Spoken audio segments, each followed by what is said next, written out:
Perkenalkan terlebih dahulu, saya Fania Valencia dari kelas 10E dari SMA Santo Tarsius. Saya ingin meminta izin kepada Bapak, apakah saya boleh mewawancari Bapak terkait Bapak sebagai kepala rumah tangga? Baik, selamat malam juga ya, silakan aja. Mmm, Pertanyaan pertama, apakah menurut Bapak, apa pelajaran hidup yang berharga dan Bapak harap dapat diterapkan kepada anak-anak Bapak, dan mengapa? Pelajaran hidup ataupun pengalaman hidup yang saya dapatkan sampai pada hari ini, ya adalah, eee, bagaimanapun kita harus tetap berjuang dalam kehidupan ini, artinya berusaha.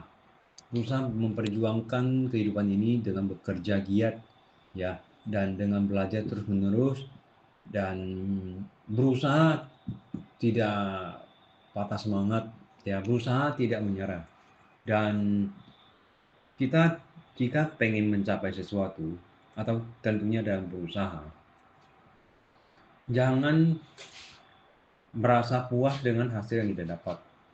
Dan yang terpenting saat ini adalah kita mengejar sesuatu, mengejar satu target.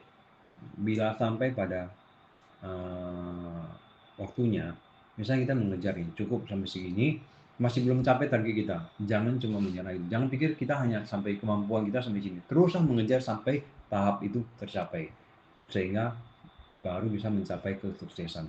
Oke. Menurut Bapak bagaimana cara Bapak itu bisa menerapkannya ke anak-anak Bapak? Baik, tentunya saya akan mengajarkan, memberitahukan tentang semua yang saya dapat, yang telah saya lalui sebagai seorang orang tua, bapak daripada anak-anak saya, bagaimana yang harus dilalui, ya, pekerjaan apa yang cocok, yang lebih pas untuk ini, dan memberikan pengalaman-pengalaman supaya dia bisa memilih hal yang cocok, pengalaman yang cocok, dan pekerjaan yang cocok, usaha yang cocok bagi dirinya sendiri. Dan juga menyampaikan apa saja yang bisa dan apa saja yang tidak diperbolehkan, sehingga Oke. bisa melakukannya dalam kehidupan ini dengan benar. Oke, terima kasih. Lalu untuk yang pertanyaan kedua, kira-kira apa pesan Bapak untuk anak-anak yang masa mendatang? Anak-anak masa mendatang hendaknya tetap mengingati norma-norma yang ada. Ya, artinya aturan-aturan yang diterapkan orang tua yang bagus untuk anak-anak itu tetap harus dijalankan. Anjuran-anjuran orang tua yang semestinya yang telah dilalui orang tua, bahwasanya mana yang bisa dan mana yang tidak, aturan mana yang bisa dan hal-hal apa saja yang tidak bisa dan bisa, itu harus tetap dijalankan itu. Boleh saya bertanya lagi? Kan anak-anak tuh sekarang sudah kecanduan pada yang namanya HP ya, di mana kita tahu kalau HP itu banyak sekali yang kita tahu konten-konten yang tidak pantas. Kira-kira bagaimana cara Bapak sendiri untuk menanggulangi anak-anak yang akan mendatang untuk hal-hal yang seperti itu? Kalau mengenai konten-konten yang kita rasakan, contohnya anak kita sudah mungkin melihat atau menonton konten yang tidak semestinya. Tentunya kita dari perilaku dan tingkah laku anak yang sedikitnya kita bisa mengetahui perubahan pada anak-anak kita. Itu kita bisa menilai dari situ apa saja yang mungkin yang sedang dia lihat. Ya, dan satu lagi, bagaimana supaya anak kita tersadarkan, maksudnya supaya tidak menonton konten yang tidak-tidak ini. Yaitu adalah uh, bagaimana orang tua kita, cara orang tuanya menyampaikan pada anak kita. Nah, supaya anak kita sadar bahwasanya konten yang tidak boleh dilihat dan jangan dinonton, jangan dilihat. Nah, itu adalah butuh kesadaran daripada anak-anak kita. Begitu. Itu yang seperti kalau tidak sadar, maka kita larang itu percuma. Jadi Mmm, mesti dari kesadaran masing-masing gitu. benar sekali. Lalu untuk pertanyaan ketiga, kira-kira apa yang membuat Bapak tuh bangga menjadi seorang kepala keluarga?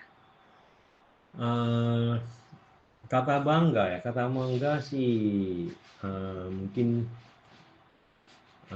oke lah kita terima kata bangga. Artinya gini, paling tidak saya bangga anak-anak saya bisa tercukupi ya dalam sandang pandang dan kehidupan ini bisa eee, melewati dengan baik, berkecukupan, tidak kekurangan, ya, dan bisa sama-sama seperti orang-orang lain melalui kehidupan ini dengan baik, sekolah dan hal-hal yang lain yang dibutuhkan, biaya-biaya, dan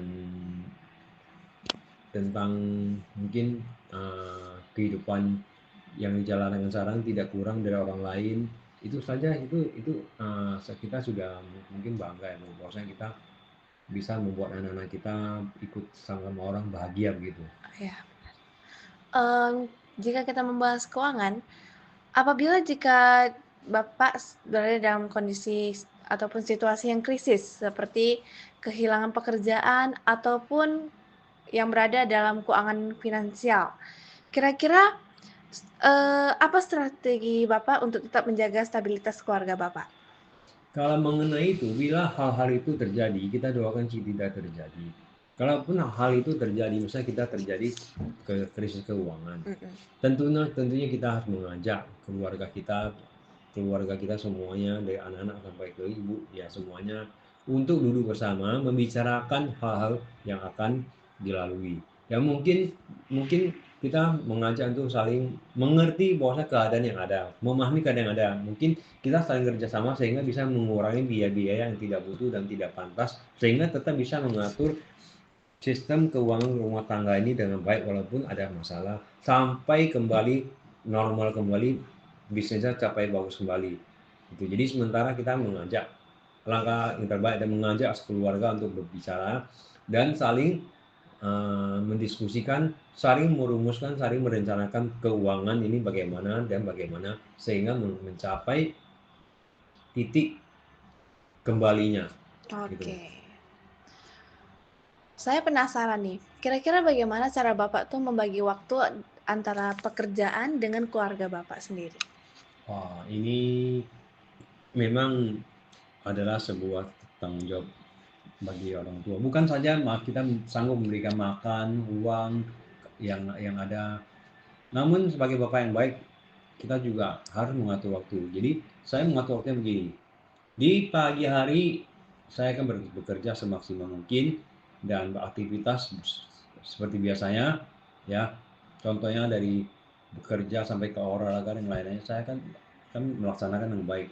Namun sampai malam hari saya akan mengatur waktu, adalah family time untuk bersama-sama dengan orang tua, adalah mungkin makan bersama, temani anak jalan, keluarga jalan, ataupun nonton bersama.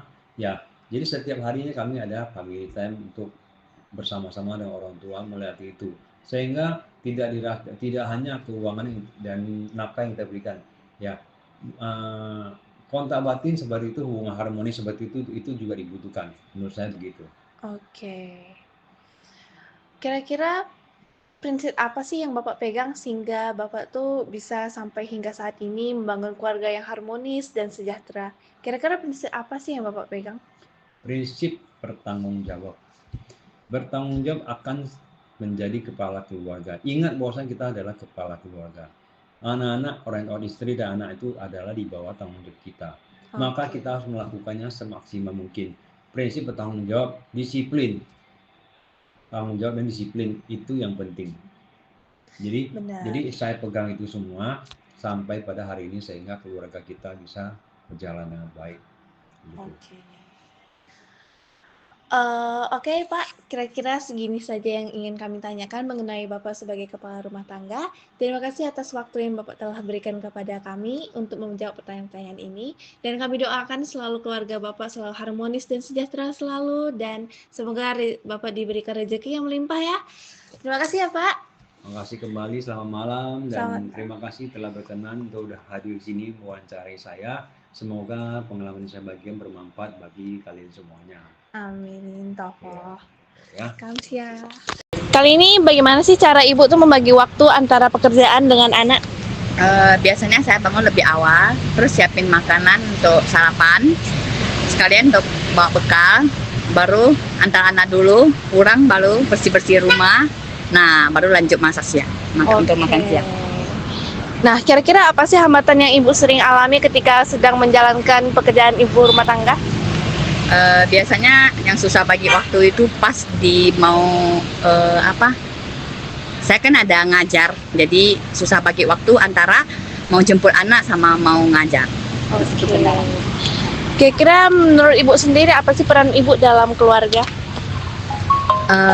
Peran saya sebagai ibu juga tanggung jawab sama anak, ya mendidik anak, ngajarin anak, dan ya berharap anak bisa lebih baik, nah lebih dewasa. Oke. Sebagai ibu rumah tangga nih, bagaimana sih cara Ibu sendiri itu merangkul keluarga Ibu sendiri? Biasanya kami ada waktu kayak family time gitu. Jadi nah di situ kami bicara tentang dari hati ke hati ya, apa maunya anak, maunya orang tua. Nah di situlah kami ya sama-sama bisa berkumpul di situ. Ada family time-nya. Oke.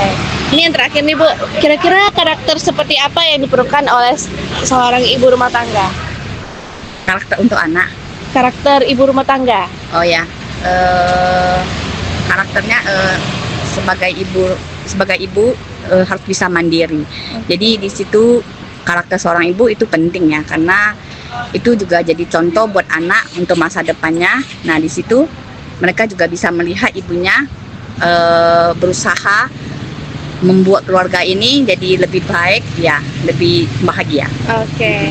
Oke, itu saja pertanyaan dari kami. Terima kasih ya Bu untuk bagi waktunya. Oke, sama-sama. Terima kasih.